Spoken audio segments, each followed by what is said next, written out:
ఇప్పుడే జీ5 app download చేయండి. చూడండి మీ ఫేవరెట్ టీవీ షోస్ ఎప్పుడైనా ఎక్కడైనా. అంబా శివశంబా. ఆకలేస్తుందా ఎద్దులయ్యా? అంబా అన్నది ఆవురావురమని తినడానికి కాదు మాత, మీకేదైనా సహాయపడవలనేమోనని. నాకా? ఏ వద్దు. అతిథులకు మర్యాద చెయ్యాలి కాని మనలో కలిసిపోయారని పనులు చెప్పరాదు. నువ్వు వివరణ అడుగుతావని తెలుసు మాత.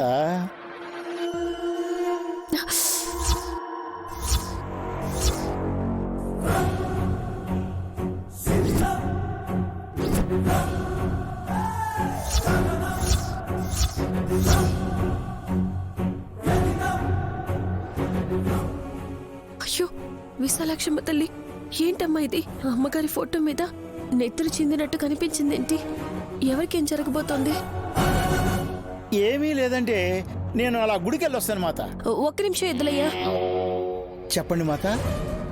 మీరు శివభక్తులు కాబట్టి నాకు కనిపించిన దానికి అర్థం అడగదలిచాను. మీకేం కనబడింది మాత? ఎదురుగా ఎద్దులా నేనుంటే రక్తం కనిపించింది. రుధిరమా? ఏది? ఎక్కడ?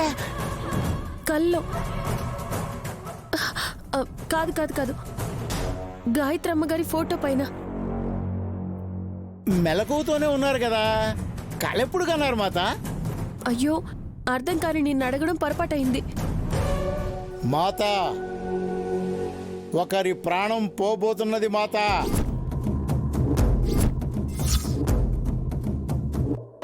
ఎవరికైనా గండం వస్తే ముందే నీకు తెలుస్తుంది గాని ఈసారి హాని ఎవరికని అంతు పట్టక అయోమయానికి గురయ్యావు.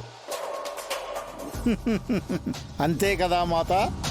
ఎవరికేమవుతుందో, ఇంట్లో ఆపద ముంచుకొస్తుందని అనిపిస్తుంది. బయట నుంచి వచ్చిన ఇంట్లో ఉన్న ఒకరికి ప్రాణగండం ఉన్నది. అది ఎవరన్నది తెలియదు, కానీ మృత్యువు ఎవ్వరినీ వదలదు. అందర్నీ జాగ్రత్తగా ఉండమని హెచ్చరిస్తాను. ఒక్క నిమిషం మాత. గాయత్రమ్మ పటం మీదే రక్తం పడింది అంటే దాని అర్థం కూడా ఏమై ఉంటుందో ఆలోచించండి. ప్రమాదం ఇంట్లో వాళ్ళకా? పునర్జన్మ ఎత్తిన గాయత్రమ్మ గారికా? తనకైతే నాకు ముందే తెలియదు కదా. ఏంటో అంతా అయోమయంగా ఉంది.